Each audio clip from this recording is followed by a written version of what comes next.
Davao, Pilipinas. Hatid ko ang pinakahuling balita kaugnay ng isang matinding sunog na naganap at tubhang nakakaapekto sa maraming kababayan natin. Isang malaking sunog ang sumiklab noong Oktubre 2, 2025 sa Barangay 21C, Piapi Boulevard, Davao City. Mabilis na kumalat ang apoy dahil sa masiksik ng mga bahay at malakas na hangin.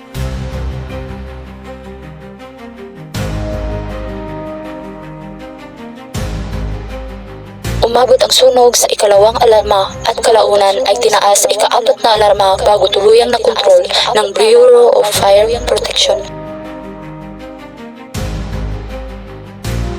Dahil sa insidente, 170 na bahay ang naabot, dandang pamilya ang nawala ng tirahan, dahilan upang pansamantalang lumikas ang mga residente.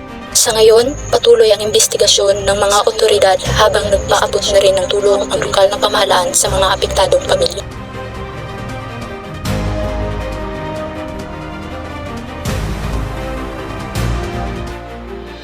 Ito ang ulat tungkol sa sunog sa Davao City. Ako si Marjorie Mukay at ito ang Breaking News.